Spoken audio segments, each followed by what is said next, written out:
வணக்கம் அதோட வணக்கம். எப்படி இருக்கீங்க? நேரம் ஆயிடுச்சு, பல மாதங்கள் ஆயிடுச்சு. ஆமாம் ப்ரோ. ஆக்சுவலி நிறைய வர்ற கமெண்ட்ஸ் ஃபுல்லாக ஷேக் வராங்க அப்படின்றத நிறைய கேள்வியாக இருக்குது. நல்லா இருக்குது. பல சேனல்கள்ல போயிட்டே இருக்கேன். இப்ப நான் ஒரு 3 சேனல் வச்சு நடத்துறதுனால எனக்கு வந்து மற்ற சேனல்ல போடுற நேரம் வந்து சிரமமாயிருச்சு. அதுவும் பைக் ஓட்டக்கூடாதுங்கிறதுனால இப்ப பைக்கும் எங்கேயும் ஓட்டி போறது இல்லை, ட்ராவல் பண்ண முடியாது சூழ்நிலை. அதுலயும் மாட்டிட்டு இருக்க இடத்துலயே பண்ற நிலைமைக்கு தள்ளிட்டேன். கண்டிப்பாக. ஏன்னா நம்ம விஜய் பற்றி ரோஸ்ட் பண்ணால் நம்ம ஹலோ தோட தான், அதில் ஷேக் வர எங்கே இல்லை, ஷேக் வர இல்லாமல் ரோஸ்டா அப்படின்னு மாரி கேள்வி இருந்தது.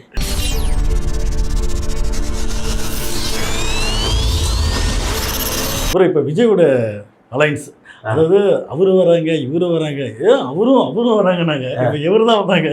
எவரு செங்கோட்டையை பிடிக்கிறேன்னு நினைச்சு செங்கோட்டையன் தான் வந்தாரு. ஜார்ஜ் கோட்டையை பிடிக்கிறேன்னு நினைச்சு செங்கோட்டையன் தான் வந்தாரு. அந்த கதை தான் இவங்க கதை. வேற கதையும் எதுவுமே வரல. கோட்டையை பிடிக்க போய் புளியங்கோட்டை வேளாமணி மாட்டினதுதான் கதை. கடைசி வரைக்கும் வேற யாருமே வரல. இப்போ வரைக்கும் அவங்க நம்பிக்கிட்டு இருக்காங்க காங்கிரஸ் வந்துரும் வந்துச்சுன்னா நம்ம அதை வச்சு வண்டி ஓட்டலாம், வந்துரும் அப்படின்னு அவங்களை பொறுத்த வரைக்கும் ஒரு பெரிய கட்சி தேமுதிகன்னு நினைக்கிறேன். இல்ல அப்படியே காங்கிரஸ் வந்தா கூட இவங்களாம் ஜெயிக்க முடியுமா? அதான் சொல்றேன், அது வந்துட்டா போதும், எங்களை நம்பி வந்துட்டாங்கல்ல, அது போதும் அப்படின்னு உருட்டிப்பாங்க. அப்ப கடைசியா விஜயகாந்த் கட்சியே வந்துருச்சு. விஜயகாந்த் கட்சியே வந்துருச்சுன்னா விஜயகாந்துக்கு அப்புறம் அந்த கட்சி இருந்துச்சா? அதான் மேட்ரு. விஜயகாந்த் இருந்தப்ப ஓகே, அதுக்கப்புறம் இருந்துச்சா? விஜயகாந்த் முதல்ல அந்த கட்சியே அவங்க வந்து வீசிக்கிட்டு இருக்காங்க, வலை வீசுறாங்க. இந்த பக்கம் ஆத்துல, இந்த பக்கம் ஏரியில, பின்னாடி கடல்ல வலை வீசிட்டு எந்த பக்கம் மீன் மாட்டுதான் அங்க போவாங்க. எதுவுமே மாட்டலன்னா குட்டையான தாவேக்காமா இறங்கிருவோம், இறங்கி கையில பிடிப்போன்னு இறங்கிருவாங்க உங்க பக்கம். அவ்வளவுதான். கண்டிப்பா கண்டிப்பா. அவர் அந்த விசில் சின்னம் அது கிடைச்சோடனே ஒரு அலப்பகள் இன்னும் ஜாஸ்தியா இருக்கு. ஆமா, செங்கோட்டை சொல்லியிருந்தாரு, ஏம்பா விசில் கொண்டு மொத்தம் காதல வந்து அப்பதான் அடிச்சுட்டே இருக்காங்க. ஆமா, அவரு அடிச்சுட்டே இருக்காங்க. அவர் ஒரு மீட்டிங்லயே சொன்னாரு, விசில் தூங்குறவங்க கால அடிக்கிறார், அப்படிதான் அடிப்போங்கிறான். இன்னொரு இடத்துல பேசினேன், அப்படிதான்டா ஊழுன்னு கூத்துறான். அவர் டென்ஷன் ஆகுறாரு. அதுலயும் அந்த ஈரோடு மாவட்ட செயலாளர் பாவம், அந்த வயசு, அவர் வயசு என்ன, அவரு என்ன அது உன் வயசு என்ன, இவங்க வயசு என்ன, சேர்க்கை சேர ஒரு நியாயம் வேணாமடா. டேய், உன் பொண்டாட்டியில உன்னை எப்படா மதிக்கிறா? கைய ஒடிச்சு போடுவேன்டா, கைய ஒடிச்சு போடுவேன். என்ன வணக்கத்திலே நக்கலா? குடிச்சிட்டு செல்ஃபி சுத்தி சுத்தி திரும்ப வயசான திரும்ப இந்த மாதிரி இந்த கருமம், இந்த கன்றாவிக்கெல்லாம் நான் என்ன ரியாக்ஷன் கொடுவேன்னு தெரியல. தம்பி தம்பின்னு சிரிச்சுக்கே இருக்காரு. அவ்வளவு கேவலமா நடத்துறாங்க. மாட்டு பாடுபடுற மாதிரி தான் இருக்கு. இல்ல அவர் அப்புறமா தான் இன்னொரு மீடியா வந்து மீட் பண்ணாரு. விசில் சவுண்டு வந்து கேட்டேங்குது, இருப்பான்றாரு. அப்புறம் பேசி இல்ல போ அடிக்கிறேன். ஆமா, பாத்தீங்கன்னா அந்த வீடியோ பேசினே இருக்கிறாங்க. ஆனா பசங்க அந்த கண்டினியூஸா அந்த சவுண்ட் இருக்கு, போய் முடிச்சலாம் போது, அவ்வளவுதான் போயிட்டாரு. அதெல்லாம் கண்டுக்கிறது. விஜய் பேசினாலே அடிப்போம், நீ அப்படின்ற மாதிரிதான் அடிக்கிறாங்க. ஆமா ஆமா. அதை விட பெரிய விஷயம் பேசுனா ஊழலை வந்து ஒழிக்க போறேன் அப்படின்னாங்க. யாரு? ஸ்டாலினா? நிச்சயமா இருக்கும். விஜய் சொன்னார்ல. விஜயா? ஓ, கோர்ட் என்ன சொல்லுச்சு? தலையில சரி சரி, விஜய் ஒழிப்பாரு. விஜய் வந்து ஆட்டிய போட்டாரா? விஜய் ஒழிப்பாருங்க. விஜய் எப்படி ஒழிப்பாருன்னா, அவர் கட்ட வேண்டிய வரி ஏய்ப்பு தொகையை 1.5 கோடியே வீட்டுக்குள்ள ஒழிப்பாரு. அப்படி ஒழிப்பாரு. விஜய் ஊழல ஒழிப்பாரு கேட்க கூடாது. விஜய் வந்து சம்பாரிச்ச பணத்தை ஒழிச்சு வைப்பாரு, எடுத்துக்க வெளியே எடுக்க மாட்டாரு. அந்த ஒழிப்பு நீங்க சொன்ன லீ வேற, நாங்க சொல்ற லீ வேற. ஒழிப்பு இல்ல, ஒழிப்பு. நாங்க சொல்றது ஒழிச்சு வச்சுக்குவோம், அப்படி நாங்க பண்ணுவோம். நீங்க தப்பா புரிஞ்சுக்கிட்டா அதுக்கு நாங்க ஒண்ணும் புரிஞ்சுக்க முடியாது. எங்க தளபதி கடைசியா நடிச்ச ஒரு 3 படத்துல வாங்கின அமௌண்ட் ஒரு 300-200 கோடினா, குறைஞ்சபட்சம் ஒரு 1000 கோடியை பிரமாண பத்திரம் தாக்கல் பண்ணோம்ல. அப்ப அதை நாங்க காட்ட மாட்டோம், அதை நாங்க ஒழிச்சு வைப்போம். எப்படிரா அப்படின்னு உடனே இவங்க வருவாங்க. உதயநிதி கூட தான் 10 படம் நடிச்சாரு, ஆனா அவர் லட்சங்கள்ல வந்து காட்டுறாரு. இப்ப அவர் வந்து டாக்ஸ் எல்லாம் காமிச்சு, நான் ஒரு தனியா ஒரு ரெட் ஜெயின் ஒரு நிறுவனம் வச்சிருக்கேன், அதுல இவ்வளவு லாஸ் ஆச்சு, இவ்வளவு இது பண்ணிருக்கேன், அது பண்ணிருக்கேன்னு அசால்ட்டா காமிச்சிருவாரு. அது மட்டும் இல்லாம நான் இவ்வளவு நிறுவனங்கள் பண்ணிக்கிட்டு இருக்கோம், இதுன்னு பண்ணிக்கிட்டு இருக்கோம் அப்படின்னு, இத்தனை படங்கள் ப்ரொடக்ஷனும் பண்ணியிருக்கேன் அப்படின்னு வந்து காமிச்சுறாரு. அதுல நட்டுக்கிட்டு நாசமா போன படங்கள்லாம் உங்க தளபதி நடிச்ச படமும் அதுல இருக்கு. அதெல்லாம் ஈஸியா காமிச்சிருவாரு. எனக்கு 1 ரூபா கூட வரலங்கன்னு ஈஸியா காமிச்சிருவாரு. இப்ப விஜய் எத்தனை படத்துக்கு ப்ரொடக்ஷன் பண்ணியிருக்காரு? கடைசி வரைக்கும் ப்ரொடியூசரோட மண்டையில மிளகா எடுக்கிறதா எடுப்பேன், போடலாம் மாட்டேன். ஏன்னா நான் பிராண்டுன்னு எடுத்தாரு. இப்ப நீ எவ்வளவு காட்டுவ? எனக்கு செலவாயிருச்சு. என்ன செலவாயிருச்சு? டிரைவர்கிட்ட காய்கறி வாங்க வண்டி கொடுத்து விட்ட பெட்ரோல் காசுன்னுவியா அவ்வளவு கோடியும்? எங்களுக்கு தெரிஞ்சு வேற விஜயோட செலவு இல்ல. கரூர் மரணத்துக்கு கூட ஆதவர்ஜனா தான் கொடுத்தா கேள்விப்பட்டோம். அப்புறம் பார்த்தா இன்னொரு மேடையில் வந்து இவரு புசிவர் பேசினாரு, நிறைய பேர் காசு வந்து பாக்கெட்ல இருக்கு எடுக்க மாட்டாங்க அப்படின்னாரு. யார சொன்னாரு? விஜய் சொன்னாரு. விஜய் தான் சொன்னாரு. மூஞ்சிய பாரு, நல்லா 200 கோடி வாங்கி வச்சுக்கிட்டு கையில எடுக்க மாட்டோம். நானும் பிச்சை எடுத்துக்கிட்டு இருக்கிறேன். எச்சி டம்ளர் எல்லாம் 10,000 ரூபாய் வித்து பிச்சை எடுத்துக்கிட்டு இருக்கிறேன். ஏதாவது எடுத்து தொலைய வேண்டியதானே. அவரும் திரும்ப சொல்லுவாரு, குசியானதெல்லாம் வச்சுக்கிட்டு இவன் என்ன பண்ண போறான்னு நீங்க நினைக்கலாம்னு அவரும் மாத்தி மாத்தி பேசிப்பாங்க. அதனால இவங்களோட நாங்க ஒழிப்புன்னு சொன்னதெல்லாம் வேற ஒழிப்பு. நீங்க தப்பா புரிஞ்சுக்கிட்டா அதுக்கு நாங்க காரணமாக முடியாது. ஏன்னா எங்க கூட செங்கோட்டையன் இருக்காரு. அவரெல்லாம் வச்சுக்கிட்டு நாங்க ஊழல் ஒழிப்பு பேச முடியுமா? இந்த பக்கம் ஜேசிடி பிரபாகர் இருக்காரு, அவரை வச்சுட்டு பேச முடியுமா? இல்ல இந்தியாவிலே பெரும் ஊழல் செஞ்ச லாட்டரி மார்க்கெட் மருமகன் பக்கத்துல உட்கார்ந்து இருக்காரு. மருமகனுக்கு எப்படி காசு வந்துச்சு? மருமகனுக்கு மாமனார் எத்தனை தொழில் செஞ்சு கொடுத்தாலும் அதுல நக்கிட்டு போன வராமா? நேத்து பிரஸ் மீட்ல ஆதவர்ஜனா வந்து சொல்லியிருக்காரு, இந்த மாதிரி எல்லா கட்சியும் பாஜகவோட கூட்டணி இருந்துச்சா இல்லையான்னு. சத்தியமா அந்த பிரஸ் மீட்ல நான் இருந்திருந்தேன்னா நான் திரும்ப கேட்பேன், கர்நாடகாவில வாய்ஸ் ஆஃப் காமன் பாஜக அமைச்சருக்கு வேலை செஞ்சுச்சா இல்லையா? நீங்க போய் சைன் பண்ணி அந்த பாஜக அமைச்சருக்கு வேலை செஞ்சீங்களா இல்லையா? கொள்கை தான் முக்கியம்னா பாஜக கூட என்னத்துக்கு அவன் போட்ட எச்சி துண்டை எலும்பு துண்டை தின்னீங்க அப்படி கேட்போம். ஆனா அந்த இடத்துல விஷயம் தெரியாத பத்திரிகையாளர் இருந்தனால அடுத்த தடவை ஆதவர்ஜனா மாட்டினாருன்னா இந்த கேள்வி சொருகி விடுது லைட்டா. சரிங்களா? அப்ப நீ அதிமுக கூட்டணி வச்ச நீ கூட தானே திமுக வேலை செஞ்ச அப்படின்னு நீ ஓப்பனா கேட்டுருங்க. நீ கூட தானே விசிகா கூட்டணி வேலை செஞ்ச, ஏன் இப்ப இங்க வந்திருக்கேன்னா நான் திருந்திட்டேன்னா அப்ப அவங்களும் திருந்திட்டாங்கன்னு திரும்ப சொல்றீங்க. நீ திமுக விசிகா பாஜக கூட்டணி வச்சுச்சா இல்லையான்னு பாயிண்ட் வைக்கிறல, நீ கூட தான் விசிகா கூட இருந்தேன்னு கேட்டுருங்க. கேட்டா ஏன் வெளியே வந்தா நான் திருந்திட்டேன், அப்ப அவங்களும் திருந்திட்டாங்க வேற கேள்வி அப்படின்னு நீங்க அடிச்சு வெளியே தூக்கிட்டு வரணும். நிறைய பேருக்கு பேச தெரியல. ஆளு வளர்ந்துருக்காருன்னு நினைச்சு தைஜாண்டிக்கா நினைக்காதீங்க. அவர் வளர்ந்ததே ஓடுறதுக்காக தான். வளர்ந்ததே ஓடுறது. நம்ம 4 அடி ஆமா 4 அடி எடுத்து வைக்கிற இடத்துல அவர் 5 அடி அப்படி பாஞ்சு ஓடிட்டு இருப்பாரு. வெங்காரு மாதிரி ஓடிடுவாரு. அதனாலதான் அவர் அந்த அளவுக்கு ஃபிட்டா இருக்காரு, ஸ்போர்ட்ஸ்ல இருக்காரு. ஆனா உண்மையா சொல்றேன், விஜய் வந்து நல்லா இருந்த மனுஷனை கூட்டி முடிச்சு விட்டாரு. எல்லா வேலையும் பார்த்தது நம்ம ஆதவண்ணன் தான். தரித்திரம் பிடிச்ச மாதிரி இப்போ வாய்ஸ் ஆஃப் காமன் ஆபீஸையும் மூடிட்டாங்க. மூடிட்டு இப்ப வேற ஒரு இடத்துக்கு ஷிஃப்ட் பண்றாங்க. அது ஏதோ ஒரு தெலுங்குக்காரரோட ஆபீஸா, அங்க போய் மாத்தி விட்டாரு. ஆமா சரி. விருப்ப மனு எவ்வளவு வாங்கினா அதுக்கு? விருப்ப மனு வந்து ஒரு 10,000 × 100. அப்படியா? 10,000 × 100னா 1C அப்படி வச்சுக்கலாம். அதுக்கப்புறமா 3000 கணக்கு சொன்னாங்க. கணக்கு பண்ணி அங்க இருக்க லோக்கல் ரிப்போர்ட்டர் விசாரிச்சா 10,000 பேர் வந்திருக்காங்களா? அவ்வளவுதானே. இந்த 10,000 அந்த ஏரியால போயிட்டு அந்த 10,000த்துல பாதி பேரு ஃபில் பண்ணி கரெக்டா கொடுத்தா 5,000 10,000 வரும். பொது தொகுதி தனி தொகுதி வேற தனியா வேற கொடுக்கணும். அதுக்கு எவ்வளவு வரும் பாருங்க. குஷில ஒரு ஈசிஆர் முழுக்க ஒரு 10 வில்லா கட்டிடுவாரு. எல்லாம் கட்டி ஜாலியா வாழ போறாரு இந்த அமௌண்ட்லயே. அரசியலாவது ரசிகலாவதுன்னு ஈசிஆர் OMR, அது பக்கத்துல இன்னொன்னு புசியார் ஸ்ட்ரீட்னு ஒண்ணு தனியா போட்டுப்பாரு. அந்த அளவுக்கு கொள்ளையடிக்கிறாப்ல ஆளு. இதே ஊழல் ஒழிக்கிறாங்க. எங்கெல்லாம் காசு சம்பாதிக்கிற வாய்ப்பு இருக்கோ அங்க வந்து கணக்கு வழக்கு காட்டுங்கப்பான்றோம். நீ நேர்மையான ஆளுனா 2 வருஷம் ஆயிருக்கு, கட்சிக்கு வந்த நிதி என்ன, செலவு என்ன, கையிருப்பு என்னன்னு காட்டு. அதிமுக காட்டும், திமுக காட்டும். அதிமுக கடைசியா நடந்த அந்த வானகரம் அந்த செயற்குழு கூட்டமா பொதுக்குழு கூட்டம் அதுல காட்டியிருக்கு எங்களுடைய வங்கி கணக்குல இவ்வளவு இருக்குன்னு காட்டியிருக்கு. திமுக காட்டியிருக்கு. முக்கியமா துரைமுருகன் வந்து மேடையிலே சொல்லியிருக்காரு, இவர் இவ்வளவு கொடுத்தாரு, இவ்வளவு கொடுத்தாரு, கட்சி நிதி இவ்வளவு இருக்குன்னு ஓப்பனா சொல்லியிருக்காங்க. பாஜக கிட்ட இருக்கிற கையிருப்பு நிதியை பார்க்க முடியும். பாஜக கட்சியை ஆரம்பிச்சும் போது எவ்வளவு நிதி இருந்துச்சு, இப்ப எவ்வளவு நிதி இருக்குன்னு பார்க்க முடியும். கம்யூனிஸ்டுகள்கிட்ட பார்க்க முடியும், விசிகாவிட்ட பார்க்க முடியும், காங்கிரஸ்ட பார்க்க முடியும். பார்க்க முடியாத 2 கட்சி, ஒன்னு சீமானு இன்னொன்னு விஜய். 2 சீமான் கேட்டா காளியம்மாளை அடிச்சு ஓட விடுற மாதிரி ஓட விடுவாரு. விஜய் என்னட்டா கேட்கவே கூடாது. அவர் அடுத்த ஒரு எம்ஜிஆர் எப்படி திமுகவுல கணக்கு கேட்டாங்கன்னு சொல்லி வெளியே வந்தாரோ அந்த மாதிரி என்கிட்ட கணக்கு கேட்காதீங்கன்னு அவர் அடுத்த எம்ஜிஆர்னு அவர் சொல்லுவாரு. கோயம்புத்தூர்ல இப்ப பார்த்தீங்கன்னா சமீபத்தில் ஒரு மீட்டிங், அந்த மீட்டிங்ல பார்த்தோன்னா ராஜ்மோகன் அதே ட்ரெய்லர், அதே ட்ரெஸ், அதே வாடகை. விஜய் தான் சொன்னார். அதாவது விஜய் எவ்வளவு பெரிய கேவலமான ஜென்மம் பிறவி அப்படின்னா, சினிமாவிலையும் காப்பி அடிப்பாரு, அடிப்பாரு. அரசியலையும் காப்பி அடிப்பாரு. ஆமா சினிமாவுல இல்ல. போக்கிரி படத்தை வந்து போய் பார்த்துட்டு வந்திருக்காரு. ஆமா பார்த்துட்டு நல்லா இருக்கு அப்படின்னு. போக்கிரி படத்துல மகேஷ் பாபுக்கு கொஞ்சம் சளி பிரச்சனை, சைனஸ். ஓகே ஓகே அதனால இவர் எக்கௌண்ட் மீட்டிங் ஆனா அப்படின்னு அவர் சொல்லுவாரு. அது உண்மையிலேயே அவரோட பாடி லாங்குவேஜ் மேனரிசம் நினைச்சுக்கிட்டு இங்க வந்து என்னடா மீட்டிங் அப்படின்னு வந்து பேசிடுறோ. அவருக்கு அங்க உடம்பு அந்த அளவுக்கு தத்ரூபமா நடிக்க காப்பி அடிச்சு சளியை கூட காப்பி அடிப்பாரு. சளியை கூட காப்பி அடி குடிக்கிறதா விஜய். சரி, வெள்ளை சட்டை, பிரவுன் பேண்ட், ரேம்ப் வாக்கு, அப்படி வெளியே பந்தாவா வராது, இதெல்லாம் எங்க பார்த்து விஜய் காப்பி அடிச்சாரு? சொந்த புத்தியா?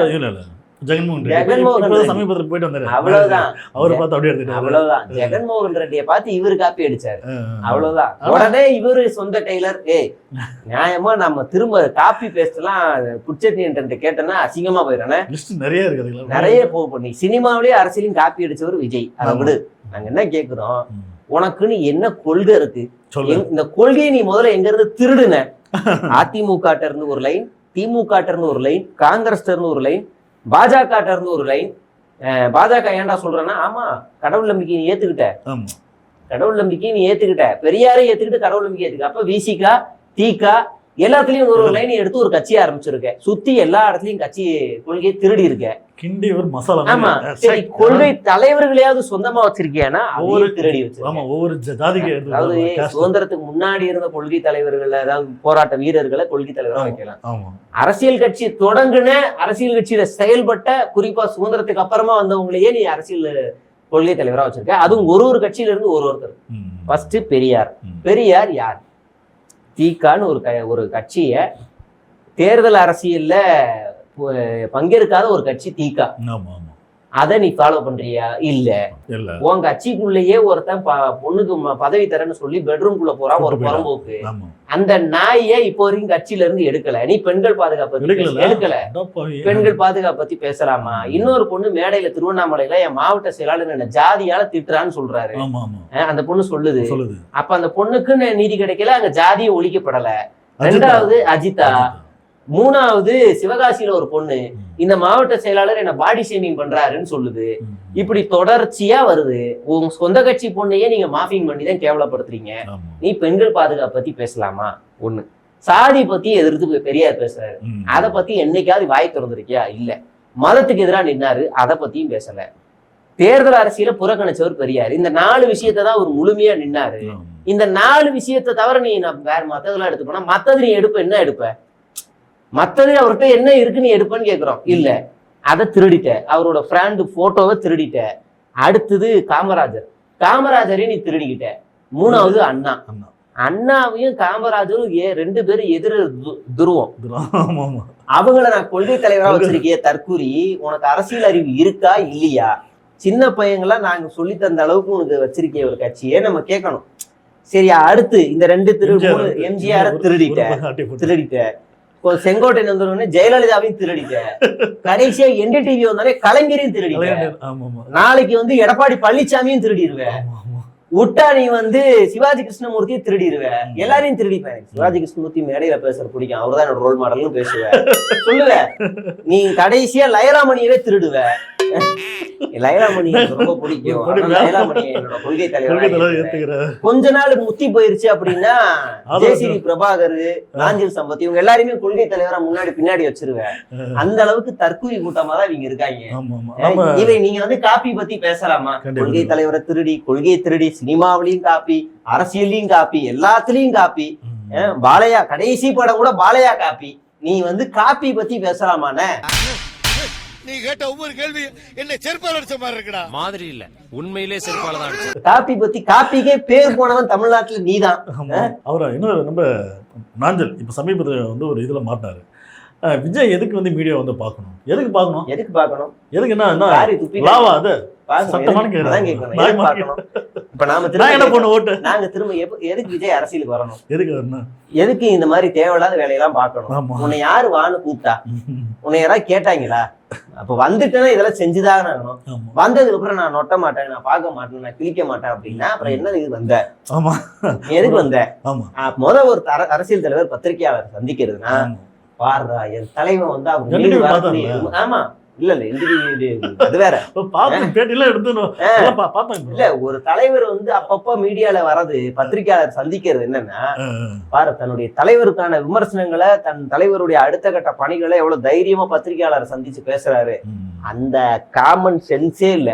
2வது கேள்விக்கே தகுடுதான்னு கரூரோட இன்னும் வேகமா ஓட முடியாத விஜய்.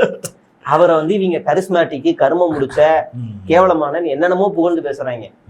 ஒன்னுத்துக்கும் லாய்க்கு இல்லாதவர். சினிமால பெஸ்ட், சினிமாவில நல்ல ஆக்டிங். ஒரு அசிஸ்டன்ட் டைரக்டர் வந்து சொல்லி கொடுப்பாரு, இதான் சார் டைலாக், இதான் சார் பாடலன்னா பக்கா 100% மார்க் கொடுக்கலாம். ஓகே, ரொம்ப பிடிக்கும் எனக்கு விஜய், எல்லா படமும் பிடிக்கும். ஆனா கம் டு அரசியல்னா 0. அவ்வளவுதான். அண்ணாமலை இந்த ரஜினி ஒரு படத்துல ஒரு டெம்ப்ளேட், அந்த மாதிரி ஒரு டெம்ப்ளேட் தான். அப்படிதான் நாங்க ரெண்டுத்தையும் கரெக்டா பாக்குறோம். சினிமாவை பாக்குறோம், அரசியலா பாக்குறோம். சினிமானா எங்களுக்கு பிடிக்கும். நீங்க திரும்ப சினிமாவுக்கே போனீங்கன்னா நான் போவேன், மொதல் ஷோக்கு நான் போவேன், எனக்கு அது பிடிக்கும், அவ்வளவுதான். ஆனா அரசியலுக்கு வந்துட்டா சில தகுதிகள் இருக்கு, சில விஷயங்கள் இருக்கு, சில கோட்பாடுகள், கட்டுப்பாடுகள் எல்லாமே இருக்கு. அது எல்லாத்தையுமே நீங்க ஃபாலோ பண்ணணும். இல்லைன்னா நாங்க எதிர்த்து பேசுவோம், விமர்சனம் பண்ணுவோம், எல்லாமே பண்ணுவோம். அதனால அதுக்கு நாங்க தயாரா தான் இருக்கோம். ஓகே ப்ரோ, ஆக்சுவலி NDTVல கொடுத்த பேட்டி வருமா வராதா? கொடுத்தாதானே வரும். அப்படி இல்லையா? கொடுத்தாதானே வரும். ஆனா உலகத்திலே வந்து எவன் பேட்டி எடுத்தாலும் அவனை பேட்டி எடுத்தாங்க. அதான் கொடுத்தாதானே வரும். கொடுத்தாதானே வரும். கொடுக்கல. அது வந்து ஒரு நவீன பிகைனூட்ஸ், பெரிய பிகைனூட்ஸ். நீங்க நயன்தாரா வீட்டுல சாம்பார் சட்டி கழுவுனீங்க தானே, நீங்க அந்த சாம்பார் சட்டி கழுவும் போது முருங்கைக்காய் ஒட்டி இருந்துச்சா இல்ல அது இருந்துச்சா அப்படின்னு பேசுவாங்க. அந்த அது அப்படி எப்படி அதுக்கப்புறமா ஐயர் நீங்க மந்திரம் ஓதுமோ விஜய் சார் பாத்தீங்களா, நயன்தாரா பாத்தீங்களா, அந்த நிமிட், அந்த மொமெண்ட் உங்களுக்கு எப்படி இருந்துச்சுன்னு பேசுவாங்கல்ல. அந்த மாதிரி இங்க விஜய் வீட்டுக்குள்ள போனேன், நீங்க எப்படி இருந்துச்சு, வீடு எப்படி, பெயிண்ட் இருந்துச்சா, ஒட்டரலா இருந்துச்சா, ஒட்டர பெருக்கினாங்களா, மாப் போடுவாங்களா இல்ல வேக்கம் கிளீனரா, அந்த மாதிரி எல்லாம் ஒரு இது பண்ற வேலையதான் இப்ப அவங்க NDTV வந்து பண்ணிட்டு போயிருக்கு. அதனால அது பேட்டி கிடையாது, அவ்வளவுதான். விஜய் வீடு எப்படி இருந்துச்சு, விஜய் எப்படி இருந்தார், அவ்வளவுதான் பிளாக் அது. Okay bro. அப்புறம் வந்து விஜய் என்ன சொல்றாருன்னா, விஜய் வந்து எங்க மக்கள் வந்து பார்க்க மாட்டான்றீங்களே, இந்த விஜய் வந்தானா நீங்க ஏன்டா கூப்பிட்டீங்கன்னு வந்து வரி ஆமா அப்படின்றாரு. ஏன்டா கூப்பிட்டோன்னு சனியை முடிச்சு என் காதல அடிச்சு விசில் அடிக்கிறீங்க. ஆனா தயவு செய்து சொல்றேன், விசில் அடிங்க, நல்லா அடிங்க. தேர்தல் நேரத்துல நைட்டு 12 மணிக்கு அடிங்க, அப்பதான் எங்களுக்கு கரெக்டா ஓட்டு மிஷினை பார்த்து அடிக்க தோணும். தயவு செய்து விசில் அடிக்கிறது நிறுத்திடாதீங்க. காலைல 4 மணிக்கு அடிங்க, 5 மணிக்கு அடிங்க, மதியானம் அடிங்க, நைட்டு 10 மணிக்கு அடிங்க, நல்லா அசந்து தூங்குற நேரத்துல அடிங்க. பஸ்ஸு, ரயிலு, மாலு, தியேட்டரு எல்லா இடத்துலயும் அடிங்க. அப்பதான் எங்களுக்கு அந்த இரிட்டேஷன் வந்து அதிகமாகும். ஏன்னா நீங்க உங்களுக்கு எதிரி வெளியில இல்ல, நீங்க தான்டா உங்களுக்கு எதிரியே. அதனால தயவு செய்து நல்லா அடிங்க. அந்த மாதிரி அந்த கோரிக்கை வைக்கிறோம். அப்பதான் கேட்போம், ஏண்டா வந்தேன்னு நாங்க யோசிக்க மாட்டோம், அவரே ஏண்டா நான் வந்தேன் அப்படின்னு அவரே திமுக ஓட்டு போட்டு போயிடுவாரு. எப்பா இனி நான் வரலடா அப்படின்னு அவரே போட்டுவாரு. அப்ப பாப்பாங்க, பாருங்களேன் இந்த பாலவாக்கம்ல இருக்கிற ஓட் பூத்துல ஒரு ஓட்டு கூட தாவேக்காக்கு வரல, விஜய் இந்த பூத்துல தானே போட்டாரு. ஏன் விஜய் கூட ஓட்டு திமுக போட்டிருக்காரு, அவரே போட்டிருப்பாரு திமுக. ஆனா கீழே இருக்கிறீங்களா பாத்தியா, மிஷினையே திமுக திருடிடுச்சுன்றாங்க, லூசு பசங்க. அப்படிதான் இருக்கும். அவர் என்ன சொல்றாரு, மக்களை போயிட்டு வந்து ஒவ்வொரு வீட்டுல இருக்கிறது வந்து விஜய் தான், ஒரு பெண்ணா இருந்தாலும் விஜய் தான். சோ நீங்க போய் கேளுங்க ஓட்டு, கடைசி வரைக்கும் இவர் போக மாட்டாரா? விஜய் 2.5 கோடி ரேஷன் கார்டு இருக்கு, ஒரு ரேஷன் கார்டுக்கு ஒரு ஓட்டு வந்துருச்சுன்னா அப்ப வீட்டுக்கு ஒரு பைத்தியக்காரர் இருக்கான்னு லூசா? என் வீட்டுல என் பைத்தியக்காரர் இல்லப்பா. உங்க வீட்டுல யாரும் இருக்காங்களா? இல்ல. உங்க வீட்டுல தெரியவே. என் வீட்டுல இல்ல, என் தெருவுல ஃபுல்லா யாரும் இல்ல. நான் விசாரிச்சிட்டேன், என் தெருவுல ஒரு ஓட்டு கூட இல்ல. நான் சொன்னா எங்க அம்மா கொஞ்சம் சவுண்டு பார்ட்டி தெருவுல. கரண்ட் போயிருச்சுன்னா சார் என்ன போதும், இதோ வர மேடம் அப்படின்னா வந்துருவாங்க. அதே மாதிரி சாக்கடை அறப்பு, இல்ல தண்ணி வரல, மெட்ரோ தண்ணி வரல, இல்ல குப்பை வண்டி வரல, இல்ல கொசு மருந்து அடிக்கணும் அப்படின்னா உடனே அந்த தெருவுல இருக்கவங்க எங்க வீட்டுக்கு வந்துருவாங்க. ஏக்கா என்னக்கா பாருங்கக்கா அப்படின்னா எங்க அம்மா சரி நீ போ, நான் அதிகாரிக்கு போன் பண்றேன் அதனால இவங்களும் போன் பண்ண ஒரு நல்ல அபிப்பிராயம் இருக்கும், டக்குன்னு வந்துருவாங்க. அதனால எனக்கு தெரிஞ்சு என் தெருவுல எந்த லூசு பையனும் இல்ல. நான் தெளிவா சொல்றேன். அப்பனா என் தெரு மட்டும் ஒரு எப்படியும் குறைஞ்சது ஒரு 200 ஓட்டு இருக்கும். குறைஞ்சது 200 ஓட்டு இருக்கும். அந்த 200 பேர் தெளிவான ஆளுங்க தான். ஃப்ரெண்ட்ஸ், உங்க தெருவுல யாராவது லூசு பசங்க இருந்தாங்கன்னா இப்ப திருத்த பாருங்க, இல்லன்னா அவங்கள கண்டுக்காதீங்க. இப்ப வந்து அலைன்ஸும் இல்ல, கூடகரையும் வந்து எவனுமே இல்ல, மக்கள் மேல நம்பிக்கையும் இல்லை, இவரும் ஓட்டு கேட்க போக மாட்டாரு. இப்படிதான் வந்து ஆட்சி பிடிக்கணும் கனவுல வந்து வாழ்றாங்க. ஆட்சி பிடிக்க மாட்டேன்னு அவருக்கே தெரியும். அப்படியா? இது வந்து தமிழ்நாட்டு மக்களை ட்ரையல் பாக்குறாங்க. ஓட்டி பாப்போம், ட்ரையல் பாப்போம். இந்த வாட்டி நிப்போம், தனியா நின்று பாப்போம். 4% வந்துருச்சுன்னா பாருங்க, நாங்க 4 வாங்கிட்டோம். நீங்க போன தேர்தல் நீங்க ஒரு 4 வாங்குனீங்க, அவரு ஒரு 3, இவரு ஒரு 2, மொத்தமா சேர்த்தா 18. நம்ம எதிர்கட்சி வந்துடுறீங்களா அப்படின்னு வந்து ஒரு பேரம் பேசி டீலிங் போடுறதுக்காக இந்த 2026ல தமிழக மக்களை முட்டாள் ஆக்குறதுக்காக இவனை நம்பி போடுறாங்கல்ல. ஐயோ இவன் வந்தா மாத்திடுவான் கீத்திடுவான் அப்படின்னு. ஆனா அது வந்து ஒரு ட்ரையல். வந்து பார்த்துட்டு அவருக்கே தெரியும் ஜெயிக்க மாட்டோம், இவ்வளவுதான் வாங்குவோன்னு. ரொம்ப யதார்த்தமா சொல்றேன். விஜயை தவிர அந்த கட்சியில 234 பேர்ல 34 பேர் பட்டியல சொல்லுங்க. ரொம்ப சிம்பிளா கேக்குறேன். சரி, உங்க ஏரியாவுல நல்ல அறிமுகமான தாவேகா நிர்வாகியோட பேர் சொல்லுங்க. பகுதியில, உங்க தொகுதியில, உங்க தெருவுல, மாநில சொல்ல தொகுதியில, தெருவுல சொல்றேன். யாராவது உளவியலா உங்ககிட்ட பழகி இருக்காங்களா? உங்ககிட்ட உளவியலா அதிமுக, திமுக, விசிக, காங்கிரஸ் மாதிரி வந்து பழகி இருக்காங்களா? ஒண்ணு இல்ல, உங்க வீட்டுல இப்ப மெட்ரோ வாட்டர் வரல அப்படின்னா நீங்க திமுகவுக்கே ஓட்டு போட்டா கூட அதிமுக போய் உரிமையை கேட்பாங்க. திமுக காரர் சேகர்னா அவர் பேரு சும்மா ஒரு பேரு சுபாஷ்னு வச்சுக்கோங்களேன். சுபாஷே என்னப்பா வீட்டுல மெட்ரோ தண்ணி வரல அப்படின்னு கேட்பாங்க. அப்ப அவரு கேட்பாரு, என்ன நீ எங்களுக்கா ஓட்டு போட்ட, சேகருக்கு தானே ஓட்டு போட்ட, போ அப்படின்னு அவர் சொல்லுவாரு. ஆஹா, அப்ப நீ பண்ண மாட்ட, சரி போ, ஆளை அனுப்பி விடுறேன். அந்த உளவியல் அதிமுக திமுக ஆளுகள்கிட்ட இருக்கு கீழே. நீங்க இப்ப தாவேகா ஆளு ஒருத்தன் வரா, தம்பி மெட்ரோ வாட்டர் வரலக்கா, நீ எந்த தெரு? தம்பி எந்த தெரு? நாலாத்தூர்ல எங்க? அந்த 3வது வீட்டுல எங்க? தம்பி வீடே இருந்தாப்பா. உங்க வீட்டுக்கார பேரு? பார்த்ததே இல்ல. அவருப்பா வீட்டுக்கார பேரு சீனிவாசன். சீனிவாசன் கருப்பா இருப்பாரா வெள்ளையா இருப்பாரா? கருப்பா தான்ப்பா இருப்பாரு. எங்க வேலை பாக்குறாரு? வயசு எத்தனை? போடாம என்ன போன்ட்ட மெட்ரோ வாட்டர் வாங்குறா, குடிக்க நீ வாங்கிட்டு வெளில குடிச்சு போயிடணும்னா கத்திருவாங்க. உளவியலாவே அவங்க இல்ல. இப்ப இவங்களுக்கு சரி அது விடுங்க, அவன் இவங்களை ஐடென்டிஃபை பண்றது இருக்கட்டும். இவங்க முதல்ல அவனை ஐடென்டிஃபை பண்ணணும். அவனா தெரியாது. ஆமா, எங்கடா போறதுன்னு தாவேகா ஆபீஸ் வாசல்ல போய் தேடிட்டு இருப்பாங்க. எங்க தாவேகா ஆளுங்க, இந்த நிர்வாகியை காணோம், வீட்டுல வேற தண்ணி இல்லன்னு. வெளியில ஒரு 2 சின்ன பசங்க கோலி விளையாடிட்டு இருப்பாங்க. தம்பி இங்க தாவேகா பசங்க நிர்வாகி, அக்கா நான் தான்க்கா அப்படின்னுவான். நீயாடா? ஆமாக்கா சொல்லுங்க. மெட்ரோ வாட்டர் உள்ளடா, எங்க அப்பாட்ட சொல்றேன். உங்க அப்பாட்ட என்ன சொல்றேன்? எங்க அப்பா தான் என்ன தேர்தல் நிப்பாட்டினாருன்னு. அவ்வளவுதான். நீங்க உளவி கலாய்க்கிறேன்னு சொல்லாதீங்க, இதான் யதார்த்த நிலை. ஆனா கீழே இருக்க பசங்க ரொம்ப பாவம். எங்க ஏரியால ஒரு சின்ன பாக்ஸ் அவனுங்களே கையில செஞ்சிருக்காங்க. தாவேக்காரங்க செஞ்சு உள்ள ஒரு டோர் மாதிரி வச்சு குடி தண்ணீர் பந்தல் அப்படின்னு சொல்லி குடி தண்ணிய போடுறானுங்க. போட்டுட்டு அதுக்கு எப்படியும் அந்த பாக்ஸுக்கு எப்படியும் ஒரு 10,000 ரூபாய் ஆயிருக்கும். கட்டையெல்லாம் அவனுங்களே புது கட்டையெல்லாம் வாங்கி பாக்ஸ் மாதிரி செஞ்சு அதை சுத்தி பேனர் ஸ்டிக்கர் ஒட்டி அந்த விழா அந்த தண்ணி தொட்டியை திறந்து வைக்கிறதுக்கு ஒரு பகுதி செயலாளர் வராரு. அவரை வரவேற்கிறதுக்கு ஒரு 100 அடி வரைக்கும் கொடி கம்பம், சேரு, ஸ்பீக்கரு, பேனரு, எப்படி அந்த நிகழ்ச்சிக்கு அவன் ஒரு 30,000 ரூபாய் 40,000 ரூபாய் செலவு பண்ணிருப்பான். இப்ப அந்த பையன் என்ன எதிர்பார்த்திருப்பான்? என் பேர்ல ஒரு தண்ணி குடிக்கிறாங்க 4 பேரு, அவ்வளவுதான். ஆனா அந்த பையன் கடைசி வரைக்கும் தண்ணி தான் ஊத்துவாங்க. அவன் நிலையே அவ்வளவுதான்.